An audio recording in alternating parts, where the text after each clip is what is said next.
Semua berharap berakhir, semua berharap baik-baik saja.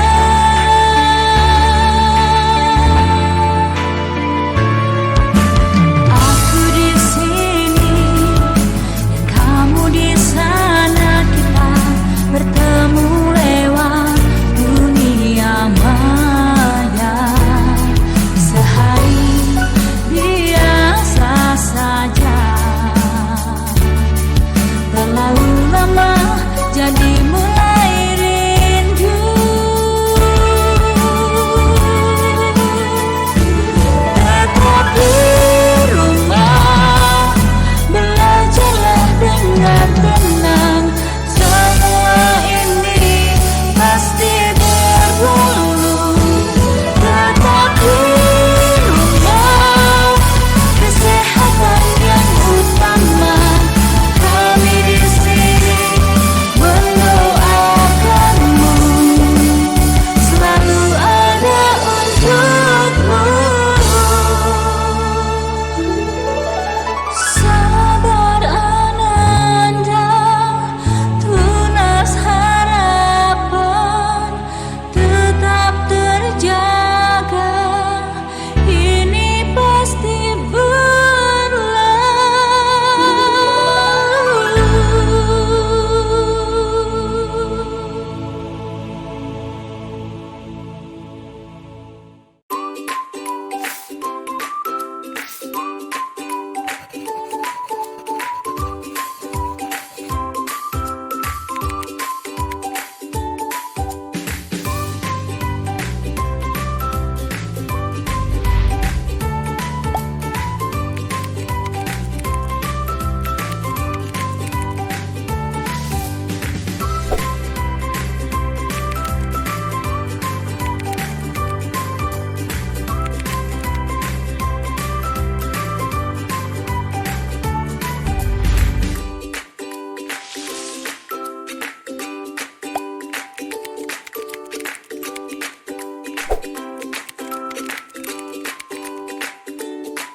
Oke, Assalamualaikum warahmatullahi wabarakatuh. Assalamualaikum. Oke, jawabnya apa? Tentu Waalaikumsalam gitu ya. Oke, buat anak-anak ibu semua, khususnya kelas 10 SMA Mekar Arum, gimana kabarnya hari ini? Oke, masih ingat gimana apa yang harus kalian lakukan ketika ibu bertanya apa kabar kalian hari ini? Oke, bisa kalian langsung praktekkan di rumah ya. Mudah-mudahan kita semua senantiasa berada dalam kesehatan, kemudian bisa juga dianugerahi oleh Allah Subhanahu wa taala, oleh Tuhan kita semua berupa semangat untuk senantiasa belajar, untuk senantiasa berproses dan bertumbuh kembang. Oke. Pada kesempatan kali ini kita bertemu kembali, ya mungkin tidak secara tetap muka ya di PTMT, akan tetapi kita sekarang bertemu atau bertatap muka melalui media Mekar Arum TV gitu ya. Jadi ketika sekarang Ibu mungkin sedikit merecall kembali ya jargon dari bimbingan konseling. Ketika Ibu bilang guidance and counseling, maka kalian bilangnya apa? Ada yang masih ingat? Oke, jadi ketika Ibu bertanya guidance dan counseling, maka kalian jawabnya BK, sahabat siswa. Oke, sekali lagi ya. Guidance and counseling, BK, sahabat siswa. Oke, SMA Mekar Arum, deket, dede, imet, yes. Oke, sip, luar biasa ya. Senantiasa pertahankan semangat kalian hari ini, senantiasa kalian juga pertahankan apa? Pertahankan rasa ingin tahu kalian terhadap segala sesuatu, entah itu mata pelajaran ataupun aktivitas-aktivitas yang lainnya. Oke, pada kesempatan kali ini kita akan membahas mengenai perilaku sosial yang bertanggung jawab. gitu. Nah, setelah kita membahas sebelumnya tentang perilaku kita terhadap diri kita, kemudian juga kita sudah membahas mengenai kenakalan remaja, kenapa bisa sampai terjadi hal demikian, bagaimana caranya agar kita itu terhindar dari hal yang demikian. Kemudian kita juga sudah membahas bagaimana nih cara atau bagaimana sih etika kita dalam berperilaku terhadap teman gitu ya, terhadap rekan sebaya, terhadap teman sebaya. Jadi yang namanya etika itu tidak hanya dilakukan atau tidak hanya diterapkan terhadap orang tua atau misalnya terhadap guru atau misalnya terhadap orang yang memang usianya itu di atas kita. Akan tetapi etika juga berlaku kepada perilaku kita, bagaimana caranya kita itu memperlakukan teman sekelas kita, teman sepermainan kita. Karena apa? Karena tentu kita pribadi pun ingin diperlakukan yang baik oleh teman kita, ingin diperlakukan secara layak, ingin diperlakukan secara baik oleh teman kita. Begitu. Karena kita pun berharap demikian, maka kita harus terlebih dahulu berbuat baik kepada orang lain. Nah, itulah salah satu yang bisa disebut dengan sikap yang bertanggung jawab. Sikap sosial yang bertanggung jawab. Oke, silahkan kalian bisa dilihat ya untuk PowerPoint-nya. Perilaku sosial yang bertanggung jawab itu maksudnya apa sih? Nah, mungkin ada beberapa hal nanti yang akan kita bahas pada pertemuan kali ini. Sebelum kita membahas lebih jauh kepada yang ini ya, sikap respect terhadap orang lain, kita terlebih dahulu ketahui bersama apa sih yang dimaksud dengan perilaku sosial yang bertanggung jawab. Di sana ada kata perilaku sosial, kemudian diikuti oleh tanggung jawab. Nah, maksudnya adalah bagaimana sih caranya kita itu memperlakukan orang lain sebagaimana kita ingin diperlakukan oleh orang lain. Nah, sesimpelnya gitu ya. Perilaku sosial yang bertanggung jawab itu. Jadi kalau misalnya sekarang kita selaku pelajar tidak mau menerima konsekuensi seorang pelajar yaitu aktivitas belajar, maka bisa jadi itu merupakan salah satu ciri tidak bertanggung jawabnya kita terhadap diri kita, terhadap peran yang sedang kita jalani gitu. Jadi karena di sini ada istilah tanggung jawab, maka segala sesuatu yang kita lakukan, segala sesuatu yang kita ucapkan, segala sesuatu yang kita tampilkan dalam perilaku keseharian kita, entah itu dengan teman, entah itu dengan orang tua di rumah, ataupun misalnya dengan guru di sekolah, hal tersebut akan memiliki dampak atau akan memiliki konsekuensi tersendiri.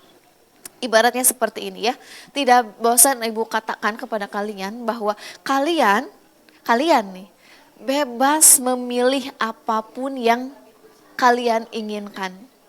Akan tetapi ingat, kalian itu tidak akan pernah bebas dari konsekuensi apa yang telah kalian pilih. Nah, itulah yang disebut dengan perilaku sosial yang bertanggung jawab. Ketika kita sekarang sebagai makhluk sosial yang berinteraksi tentunya setiap harinya dengan lingkungan sekitar kita, dengan lingkungan sosial kita, maka ada hal-hal yang perlu kita tumbuhkan dari rasa tanggung jawab kita, yaitu apa? Rasa tanggung jawab kita terhadap segala sesuatu perkataan, perbuatan kita terhadap lingkungan sosial tersebut. Nah, di sini ada beberapa hal ya yang perlu kita perhatikan. Bisa kalian simak bersama. Yang pertama itu sikap respect terhadap orang lain. Nah, sikap respect ini itu mencakup berbagai segmen kehidupan. Entah itu misalnya dari sisi respect kita terhadap orang yang memang berbeda agama dengan kita, berbeda keyakinannya dengan kita, berbeda suku bangsanya dengan kita, ataupun misalnya berbeda segi bahasanya dengan kita. Akan tetapi ada satu hal yang mungkin kalian gak sadari. Kalau misalnya perbedaan antara agama, keyakinan, ras, suku bangsa, bahasa, itu bisa terindra secara langsung. Ada satu hal yang memang hal tersebut tidak bisa diindra secara langsung dan mungkin itulah salah satu hal yang dilupakan dari sikap respect kita terhadap lingkungan sosial atau terhadap orang lain. Yaitu apa? Yaitu respect terhadap dia selaku atau sebagai pribadi yang berbeda dengan kita. Mereka yang secara pribadi berbeda dengan kita. Kenapa kita itu harus sadar dan harus memiliki respect terhadap kepribadian yang berbeda dengan kepribadian diri kita? Karena semua orang, semua teman kita, semua guru kita maybe atau semua orang tua kita sekalipun, tetangga yang ada di sekitar kita itu memiliki pola pengasuhan atau mendapatkan pola pengasuhan yang berbeda, kemudian sistem di keluarga yang berbeda juga. Nah, sistem keluarga, kemudian pola asuh yang berbeda itulah yang menjadikan kita sebagai pribadi yang berbeda dengan satu dan lainnya. Walaupun misalnya mungkin terdapat karakter-karakter yang sama ya, akan tetapi pasti terdapat perbedaannya, pasti terdapat perbedaannya gitu. So, maksudnya apa? Kenapa sih tadi Ibu katakan bahwa sikap respect terhadap orang lain yang memang sulit untuk terdeteksi karena tidak bisa langsung muncul gitu ya, yang tidak bisa langsung diindra itu adalah karakter, itu adalah pribadi orang lain yang berbeda dengan kita, karena perbedaan karakter, perbedaan kepribadian, kemudian perbedaan sudut pandang aja, ataupun misalnya perbedaan tata bahasa yang digunakan, itulah yang biasanya menjadi salah satu sumber konflik antar sosial gitu. Jadi ketika kita meningkatkan pemahaman kita bahwa semua orang itu merupakan pribadi yang berbeda, dengan karakternya yang berbeda pula, dengan sudut pandang yang tidak sama juga gitu. Nah, kalau misalnya kita sudah bisa memupuk pemahaman tersebut, maka sikap respect kita terhadap orang lain itu juga akan meningkat dengan sendirinya. Gitu. Coba kita lihat di sini beberapa poin ya mengenai sikap respect kita terhadap orang lain. Yang pertama, menghormati agama yang dianut teman. Menghormati agama yang dianut teman ataupun yang dianut oleh orang lain. Oke, kalau misalnya Ibu sendiri sih ya gitu ya, di SMA Mekar Arum Ibu sudah sangat percaya kepada anak-anak Ibu semua yang memang di sini notabene tidak semua teman-teman kalian itu beragama Islam ya, tetapi ada juga yang non-muslimnya. Oke, ketika Ibu lihat aktivitas keseharian kalian, walaupun misalnya masih terbatas gitu ya di PTMT, tapi Ibu bisa melihat kerukunan di sana. Ibu bisa melihat keharmonisan di sana. Karena apa? Karena yang namanya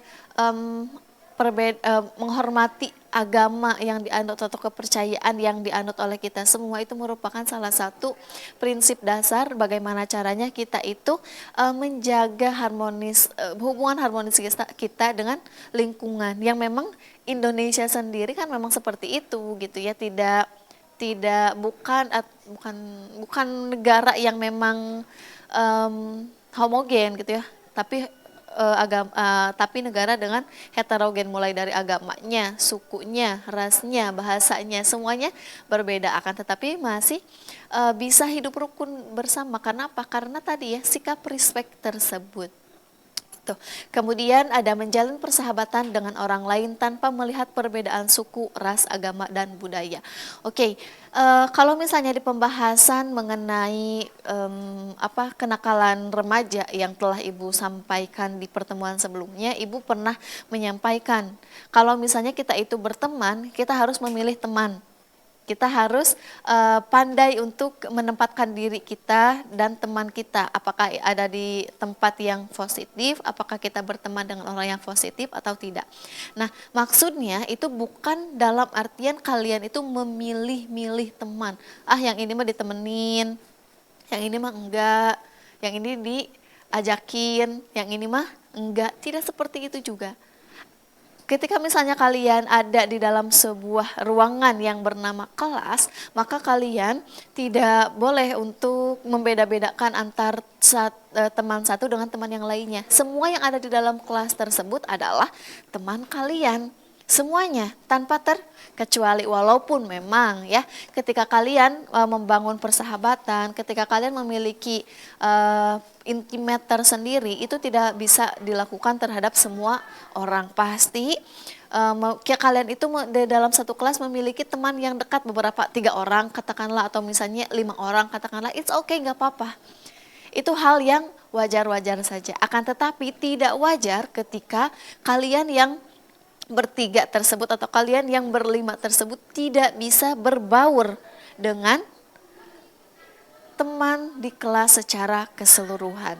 Jadi gini ibaratnya ya, secara intimate ya boleh kalian memiliki sahabat dengan beberapa orang saja. Akan tetapi secara kehidupan sosial di kelas kalian itu tidak boleh berperilaku seperti itu. Karena apa? Karena kita harus ingat kembali, kalau misalnya kita berada di dalam posisi dia yang memang gak diajakin sama kita, bagaimana rasanya? Gitu ya. Salah satu cara untuk menumbuhkan sikap respect itu adalah coba tanyakan kepada diri kita, bagaimana sih caranya atau bagaimana sih rasanya ketika kita itu berada di posisi orang yang memang dikucilkan tersebut atau tidak diajak tersebut, yang memang dibedakan dari lingkungan sekitar gitu ya. Jadi harus pandai-pandai juga menjaga perasaan teman yang ada di kelas kalian gitu ya. Ketika misalnya kalian ada satu hal yang menyakiti perasaan kalian, baik itu dari perkataan maupun perbuatan teman kalian, maka tumbuhkan kembali sudut pandang yang lain. Ya, kenapa harus diperkaya sudut pandangnya? Karena ibu tidak mengharapkan bahwa siswa-siswi SMA Mekar Arum ini menjadi pribadi yang sikapnya itu ngejudge orang. Enggak ya, karena apa? Karena kembali lagi kepada yang tadi, semua orang itu memiliki kekhasannya masing-masing, memiliki karakternya masing-masing. Jadi kalian enggak enggak adil kalau misalnya ngejudge orang, ngejudge kemampuan orang ataupun sikap orang dengan penilaian hanya satu sudut pandang dari diri kalian saja. Gitu. Nah, selanjutnya menghargai keadaan orang lain.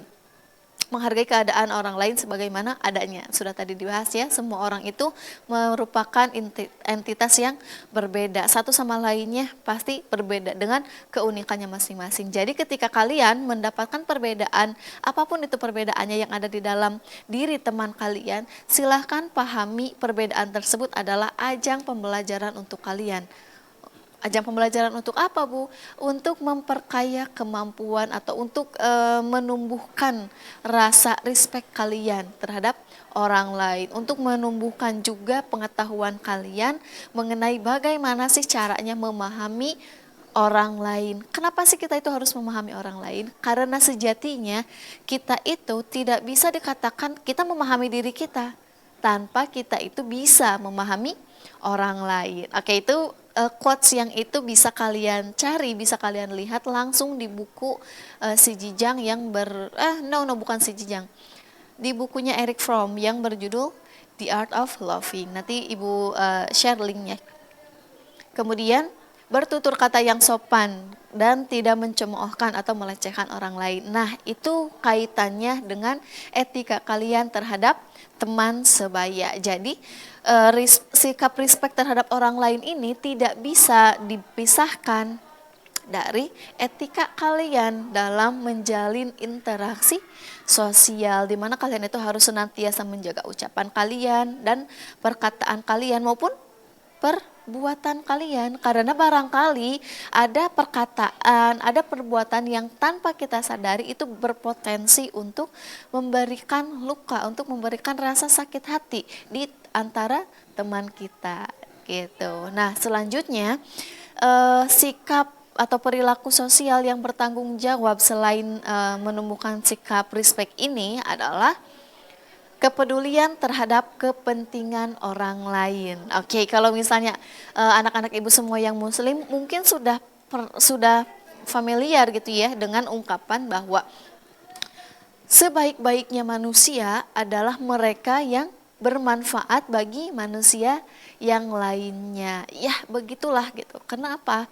Karena ketika kita mampu bermanfaat atau mampu memberikan manfaat kepada orang lain, maka keberadaan kita selaku manusia di muka bumi ini itu bisa menyebarkan manfaat dan kita bisa menjadi orang yang lebih baik dengan menyebarkan manfaat tersebut gitu. Itu kaitannya dengan kepedulian kita terhadap kepentingan orang lain. Nah, apakah dengan kita menumbuhkan sikap kepedulian kita terhadap orang lain itu dalam artian kita harus menjadi pribadi yang pleaser gitu ya? Enggak juga. Jadi ketika kalian ingin mendahulukan atau ingin peduli terhadap kepentingan orang lain, kalian juga harus diingat bahwa apapun yang kalian lakukan untuk orang lain itu terlebih dahulu lakukanlah untuk diri kita sendiri. Ketika kita ingin menolong orang lain atau misalnya katakanlah kita itu ingin menolong orang kita yang sedang merasa sakit hati. Nah, ataupun misalnya kita itu ingin menolong dengan meringankan tugas dari teman kita, oke, it's okay, tapi jangan sampai menjadi pribadi yang pleaser. Kalau misalnya kalian menjadi pribadi yang pleaser, dalam artian kalian itu mengiyahkan semua gitu ya, itu juga nantinya akan toksik terhadap diri kalian. Jadi segala sesuatu yang memang dilakukan secara berlebihan, itu tidak ada yang baik gitu. Jadi ketika kalian ingin menjadi pribadi yang peduli terhadap kebutuhan orang lain atau kepentingan orang lain, senantiasa perhatikan apakah hal tersebut bertentangan dengan diri kalian, apakah hal tersebut bertentangan dengan prinsip kalian, apakah hal tersebut membuat kapasitas diri kalian itu terbebani atau tidak. Karena apa? Karena tidak semua hal harus kita iyahkan gitu. Kita juga harus belajar bagaimana caranya kita itu mengatakan tidak. Kita juga harus belajar kapan sih saatnya kita itu mengatakan tidak terhadap orang lain gitu. Jadi jangan menjadi pribadi yang pleaser juga gitu. Harus tahu kapan sih kalian itu bisa mengatakan tidak terhadap orang lain gitu. Supaya apa? Supaya balance di dalam diri kalian. Kaliannya tidak terlalu capek gitu ya terhadap aktivitas-aktivitas sosial yang kalian lakukan, terhadap jiwa ingin membantunya kalian itu tidak terlalu capek gitu. Kapasitasnya masih terjaga gitu. Nah, di sini ada beberapa poin yang Ibu sampaikan ya mengenai tadi mengenai kepedulian terhadap kepentingan orang lain. Nah, salah satu sikap yang mungkin bisa kita tunjukkan gitu yaitu mau menengok teman yang sakit, mau memberikan pengertian kepada teman yang sedang sedih misalnya, ataupun mau menjadi pendengar yang baik terhadap teman yang memang butuh untuk curhat, teman yang butuh untuk didengarkan gitu. Itu adalah kemampuan basic gitu ya, kalau Ibu bilangnya itu merupakan kemampuan yang basic dilakukan kita dalam interaksi sosial, di mana kita itu bisa menempatkan diri kita dengan orang lain itu posisinya seperti apa. Ketika dia ingin bercerita, maka kita berposisi sebagai orang yang mendengarkan cerita. Ketika kita ingin bercerita, maka teman kita itu yang akan memposisikan diri sebagai orang yang mendengarkan ceritanya. Ketika teman kita sakit, maka kita yang berperan menjadi orang atau teman yang peduli terhadap dirinya dengan cara menengoknya. Begitupun sebaliknya. Jadi hukum kausalitas atau stimulus respon itu sebenarnya berlaku. Apapun yang kalian dapatkan bisa jadi itu adalah buah dari apa yang kalian ucapkan, apa yang kalian lakukan terhadap orang lain gitu. Nah, kemudian membantu teman yang memerlukan pertolongan, akan tetapi di garis bawahi, membantu teman dalam yang membutuhkan pertolongan itu dalam hal yang positif. Jangan sampai seperti ini ya. Tiba-tiba ada teman kita itu terjebak di dalam, atau bukan terjebak ya, tergabung dalam sebuah kelompok yang kelompok tersebut melakukan tawuran katakanlah terhadap kelompok yang lainnya. Apakah di sana kalian harus membantu? Tidak, tentu tidak. Karena apa? Karena apa yang dilakukan oleh teman kalian itu sudah tidak benar. Nah, terus apa yang bisa kalian lakukan? Yang bisa kalian lakukan adalah mengingatkan teman tersebut, hey, kamu jangan berada di kelompok yang itu deh gitu. Atau diingatkan, dia ajak gitu, daripada kamu ada di dalam kelompok tersebut kemudian kerjaannya tawuran, pulangnya babak belur, berdarah-darah, teman kalian itu merasa sakit juga, ajakin, "Ya udah sama aku aja, jangan di lingkungan seperti ini, ayo sama aku." Kalau bisa sih seperti itu, gitu ya. Jadi, ketika kalian mau membantu teman, itu harus dilihat juga apakah apakah apa yang akan kalian berikan itu memang dalam bentuk yang positif ataukah yang negatif. Kayak tadi ya, ketika misalnya kalian membantu teman kalian yang tawuran, apakah itu positif? Tidak ya, walaupun misalnya kita niatnya itu ingin membantu teman, akan tetapi aktivitas yang dilakukan temannya itu merupakan aktivitas yang negatif. Jadi kalian jangan membantunya. Berbeda misalnya seperti ini, ketika ada seorang teman kita di kelas terlihatnya itu sedang merenung gitu, di pelajaran, katakanlah pelajaran apa ya, akuntansi misalnya ya, merenung aja. Coba kalian hampiri, coba kalian tanya. Barangkali teman kalian tersebut memerlukan bantuan kalian untuk apa? Mungkin saja dia belum paham terhadap penjelasan yang disampaikan oleh guru, ataupun misalnya dia belum paham terhadap materi yang sedang dipelajarinya. Gitu ya, jadi harus mulai belajar membedakan juga mana yang positif, mana yang negatif, mana yang perlu kalian untuk terjun menolongnya, mana yang kalian perlu untuk mengatakan tidak kepada mereka gitu. Secara fitrah, secara naluriah, kalian sendiri sebenarnya bisa membedakan mana yang baik dan mana yang buruk untuk kalian. Akan tetapi karena kalian itu masih dalam proses pertumbuhan, masih dalam proses belajar, kemudian kalian juga sekarang berada di tahap remaja di mana sedang sedang berada di masa transisi, maka kemampuan untuk pengambilan keputusan kalian dalam hal yang positif, dalam hal mana yang positif, mana yang negatif, itu masih perlu bimbingan dari siapa? Dari orang tua, kemudian dari guru-guru juga yang ada di sekolah. Selanjutnya, saling memberi nasihat dalam kebenaran. Tentu ya, ini mah perlu gitu dan harus dilakukan. Seperti mungkin kalian memberikan motivasi kepada teman yang sekarang jarang ngerjain tugasnya, ataupun misalnya kalian memberikan motivasi kepada teman yang sekarang sulit untuk gabung sama kalian di kelas dan lain sebagainya. Semua hal itu bisa kalian lakukan untuk memotivasi teman kalian. Karena apa? Karena nanti rasanya pun akan berbeda. Ketika kalian memotivasi teman kalian, ketika kalian menasehati teman kalian, biasanya itu lebih bisa diterima oleh teman tersebut daripada misalnya guru yang memberikan pengertiannya, ataupun misalnya orang tua yang memberikan pengertiannya. Lah kenapa? Kenapa bisa seperti itu? Karena memang trustnya remaja itu lebih besar kepada temannya dibandingkan kepada orang tuanya. Ya mungkin katakanlah kepada gurunya trustnya bisa lebih tinggi ya, tergantung juga ya apakah dia memang sudah percaya sepenuhnya terhadap guru tersebut atau tidak. Biasanya kalau sama teman mah nggak ada yang ditutup-tutupin gitu. Makanya kenapa ibu katakan nih untuk kalian semua, yuk menjadi motivator lah untuk teman yang memang memerlukan dukungan. Entah itu dukungan untuk belajar, entah itu dukungan untuk rajin mengerjakan tugas dan lain sebagainya. Nah, selanjutnya mau menyisihkan uang, pakaian, barang-barang tertentu untuk diberikan kepada fakir miskin, yatim, ataupun orang-orang yang ditimpa musibah. Nah alhamdulillah ya, budaya yang ada di SMA Mekar Arum ini sudah membudayakan hal itu semua. Misalnya ada temannya yang sakit, biasanya suka ngumpulin gitu ya buat nengok teman kita yang sakit itu, ataupun misalnya ada yang orang tuanya meninggal, ataupun misalnya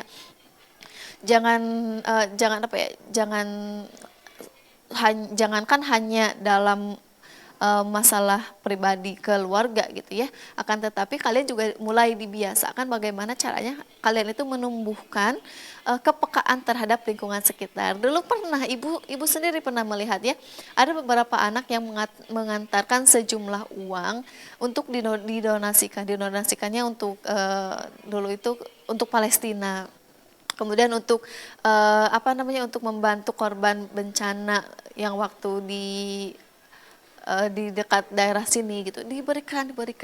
Nah, sebenarnya itu bukan ajang untuk kalian pamer, bukan ajang untuk kalian menunjukkan seberapa tinggi tingkat kelas sosial kalian, akan tetapi niatkanlah perilaku-perilaku tersebut untuk menumpuk atau memupuk kemampuan empati kalian terhadap orang-orang yang ada di sekitar kalian, terhadap lingkungan yang ada di sekitar kalian gitu. Nah, itu adalah terkait dengan kepedulian terhadap kepentingan orang lain. Di sini yang Ibu garis bawahi adalah kalian harus tahu mana yang kalian harus bantu dan kalian juga harus tahu kapan saatnya kalian mengatakan tidak untuk membantu, karena barangkali tidak semua hal itu bisa kalian tanggung, bisa kalian lakukan sendiri gitu. Jangan sampai kalian menjadi pribadi yang people pleaser itu. Segala sesuatunya itu diiyahkan aja sampai kalian merasakan kelelahan bukan secara fisik lagi, tapi secara psikologis. Kalau misalnya kalian sudah merasakan kelelahan secara psikologis, maka yang akan repot adalah diri kalian sendiri. Karena apa? Karena prinsip untuk membantu orang lain adalah bagaimana caranya kita itu menyelamatkan terlebih dahulu diri kita. Karena apa? Karena kalau misalnya kitanya saja keselamatannya terancam, bagaimana caranya kita membantu orang lain? Gitu, itu yang harus di garis bawahi juga. Nah, selanjutnya berpartisipasi aktif dalam kegiatan sosial. Tentunya ya, negara Indonesia itu sangat terkenal dengan istilah gotong royongnya, dengan istilah saling membantunya gitu. Nah, di sini pula kita harus berpartisipasi aktif dalam kegiatan sosial gitu. Nah, ada beberapa hal ya di sini udah Ibu cantumkan beberapa contohnya. Di antaranya itu memelihara kebersihan lingkungan. Memelihara kebersihan lingkungan. Jadi berpartisipasi aktif dalam lingkungan sosial ini, ingat ya, ada beberapa segmen kehidupan sosial. Di antaranya lingkungan sosial, kemudian ada interaksi sosial, ada dua ya. Jadi ada kita itu hidup di dunia atau di antara masyarakat secara lingkungan dan masyarakat secara sosial gitu. Jadi kita tidak hanya cukup untuk memelihara kebersihan diri kita aja, kerapihan diri kita aja, tapi kita juga harus memperhatikan kebersihan lingkungan sekitar kita. Katakanlah kalau misalnya sekarang kita PTMT nih, kalian masuk ke kelas, kemudian kalian melihat kondisi kelasnya tersebut, kok nggak enak dipandang ya, kok ada sampah yang berserakan ya, ataupun misalnya kok kondisinya kotor ya, dan lain sebagainya. Kalian harus mulai sadar, harus mulai belajar. Daripada kalian menyalahkan, ini siapa sih yang bikin berantakan kayak gini, siapa sih ini yang berantakin dan lain sebagainya. Mending kalian cari, ambil sapu. Ketika kalian melihat whiteboardnya misalnya sudah penuh dengan berbagai tulisan, sebentar lagi mau pergantian mata pelajaran nih. Coba kalian dengan kesadaran sendiri hapus papan tulis tersebut. Jangan sampai ini mah ya, kalian diam aja, anteng-anteng aja ketika melihat bapak ibu gurunya menghapus papan tulis sendirian. Gitu ya, coba kalian tawarkan kepada bapak ibu guru, Pak atau Bu mau dibantuin gitu. Itu luar biasa kalau misalnya kalian bisa bersikap seperti itu, berarti kalian awareness-nya itu sudah tinggi, kepekaan terhadap lingkungan sosialnya itu sudah tinggi. Yuk semangat ya untuk memupuk awareness tersebut, dimulai dari hal-hal yang kecil dulu. Nah, selanjutnya memelihara ketertiban dan keamanan lingkungan. Tentu kita ketika berinteraksi secara sosial dengan lingkungan masyarakat, ada beberapa hal yang perlu kita perhatikan yang disebut dengan nilai dan norma yang berlaku di sebuah masyarakat. Itu harus diperhatikan. Karena apa? Karena suatu saat nanti kalianlah yang akan berperan di masyarakat tersebut. Gitu ya. Jadi harus senantiasa memelihara ketertiban dan keamanan masyarakat. Contohnya seperti ini aja. Ketika kalian main kepada teman kalian, boleh nggak? Boleh, silahkan. Kalau misalnya kalian diizinkan oleh orang tua kalian dan diperbolehkan juga oleh keluarga teman yang akan kalian kunjungi untuk main tersebut. Tapi secara ketertiban dan keamanan lingkungannya perlu kalian perhatikan juga. Di antaranya kalian perhatikan jam malam. Jangan sampai ini mah jam 11 malam masih ada di teman kita. Barangkali kan keluarga teman kita mau ada kepentingan yang lain. Barangkali kan teman kitanya juga ada kepentingan yang lain tapi nggak jadi karena ada kita di sana. Jangan sampai seperti itu. Jadi ketika mau bertamu, mau main kepada teman harus ingat waktu. Ya, jangan sampai seperti itu. Karena apa? Karena bisa jadi kita itu malah mengganggu keluarga teman yang kita kunjungi gitu. Nah, selanjutnya memelihara kedisiplinan dalam berlalu lintas. Nah, ini kalau misalnya anak-anak ibu semua yang memang sekarang sudah membawa kendaraan bermotor, perhatikan setiap rambu lalu lintasnya, perhatikan safety-nya kalian ya, dari mulai helm harus dipakai itu ya, kemudian kecepatannya pun harus diperhatikan. Jangan sampai kalian malah ugal-ugalan di jalan, meresahkan pengguna jalan yang lain gitu. Nah, kemudian di tengah-tengah pandemi ini ketika kalian mau berangkat kemanapun, silahkan senantiasa dijaga juga untuk protokol kesehatannya gitu ya. Memakai masker, membawa hand sanitizer, minimalnya seperti itu. Kemudian berpartisipasi aktif dalam kegiatan sekolah. Nah, kegiatan sekolah ini mulai dari belajar mengajar, kemudian mungkin nanti ada program-program yang dari OSIS ataupun misalnya ada program dari IRMA ya, Ikatan Remaja Masjid gitu. Kemudian ada kegiatan-kegiatan pramuka maybe atau misalnya kalian yang ikut ekstrakurikuler, silakan kalian ikuti secara aktif gitu. Kalau pernah Ibu menyampaikan ketika dalam proses KBM pun kalian itu harus berpartisipasi secara aktif. Ibaratnya begini, ketika guru bertanya, apakah kalian paham? Kalau misalnya memang sekiranya kalian paham, katakanlah paham. Kalau misalnya kalian belum paham, katakanlah belum paham. Jangan sampai ini ketika ditanya pada diam aja gitu ya. Jadi harus mulai berpartisipasi secara aktif, entah itu di kelas maupun di lingkungan sekolah dengan berbagai organisasinya, dengan berbagai ekstrakurikulernya. Karena hal itu akan memicu atau menumbuhkan lebih tajam gitu ya rasa ingin tahu kalian. Curiosity kalian itu akan lebih meningkat ketika kalian berpartisipasi secara aktif. Selanjutnya tadi kegiatan sekolah. Nah, ini mungkin ketika di sekolahnya mengadakan kegiatan ataupun misalnya event-event tertentu, silahkan kalian juga ikuti secara aktif. Entah itu kalian menjadi ikutan jadi panitianya ataupun kalian menjadi peserta. Ingat ya, jangan sampai lost begitu aja. Pilihannya apakah kalian mau jadi panitia, apakah kalian mau jadi peserta. Kalau misalnya kalian menjadi peserta, silakan menjadi peserta yang aktif. Ketika kalian ingin memutuskan menjadi panitia, silakan menjadi panitia yang aktif juga gitu. Jangan sampai kalian lost begitu saja. Kalian tak acuh gitu terhadap lingkungan sekolah kalian gitu. Nah, selanjutnya aktif dalam organisasi. Nah, aktif dalam organisasi ini akan menambah ilmu yang baru yang tidak diajarkan di dalam kelas. Karena apa? Kenapa? Karena ada beberapa hal atau ada beberapa pengetahuan yang tidak disampaikan di kelas. Misalnya tentang leadership, kemudian tentang manajerial. Itu biasanya didapatkan di dalam organisasi. Akan tetapi nih bagi yang memang sudah aktif juga di organisasinya, silakan perhatikan juga akademisnya karena tidak ada seorang aktivis, tidak ada seseorang yang bisa dikatakan dia itu seorang aktivis ketika nilai akademisnya bermasalah. Gitu ya. Jadi aktivis yang sesungguhnya adalah ketika dia bisa aktif di organisasi untuk menumbuhkan atau untuk mendapatkan pemahaman-pemahaman baru secara keorganisasian dengan memperhatikan semua nilai-nilai akademis di dalam kelasnya. Nah, mungkin itu terkait sikap atau perilaku sosial yang bertanggung jawab, di mana kalian itu harus mulai bertanggung jawab terhadap segala sesuatu perilaku sosial kalian. Dimulai mungkin dari peran kalian sebagai pelajar, silahkan kalian tanggung jawab terhadap diri kalian sendiri. Silahkan kalian tanggung jawab juga terhadap keluarga kalian yang sudah menyekolahkan kalian.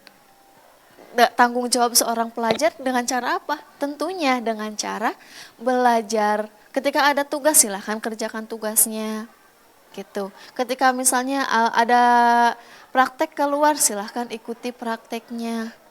Jangan sampai kalian menjadi tak acuh, gitu. Nah kemudian eh, sikap sosial yang bertanggung jawab ketika kalian berperan sebagai anggota masyarakat itu juga harus senantiasa diperhatikan.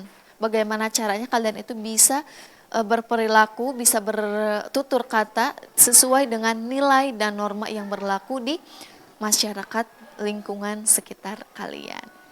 Oke, itu mungkin yang bisa Ibu sampaikan pada kesempatan kali ini. Untuk barangkali ada anak-anak Ibu semua yang mau bertanya, silakan bisa langsung disampaikan saja melalui WhatsApp. Kemudian kalau misalnya di antara kalian ada yang ingin membaca langsung materi hari ini, Ibu sudah sediakan juga di EduLearning-nya. Jadi silahkan cek EduLearning-nya, kemudian presensinya juga Ibu sediakan di sana gitu. Setelah kalian menyimak video ini ataupun misalnya menyimak Ibu sekarang di Mekar Arum TV ini, silahkan kalian bisa sambil membaca-baca materinya di EduLearning, isi presensinya. Kalau misalnya mau bertanya, langsung melalui WhatsApp saja gitu ya. Untuk anak-anak Ibu semua yang memang sekarang sudah mulai memasuki bulan November ya, udah mau bentar lagi mau ke Desember. Silahkan kalian persiapkan diri kalian sebaik mungkin. Untuk apa? Untuk menghadapi penilaian akhir semester gitu ya. Sebentar lagi kan Desember. Nah di bulan Desember itu ada penilaian akhir semester. Makanya dari sekarang silahkan kalian persiapkan untuk penilaian akhir semester tersebut ya. Tidak bosan mengingatkan, barangkali ada di antara kalian yang tugas-tugasnya belum terselesaikan. Dari sekarang, mulai dari hari ini silahkan kalian cicil dan selesaikan gitu ya. Ataupun misalnya ada beberapa mata pelajaran yang belum kalian pahami, silahkan kalian kejar pemahamannya dari sekarang. Jangan sampai nanti kalian ketika PAS belajarnya SKS gitu. Apa SKS? Sistem kebut semalam, yang akhirnya nanti secara otak kalian itu meresponnya nggak akan dimasukkan kepada long term memory kalian, tapi hanya ada di dalam short term memory kalian.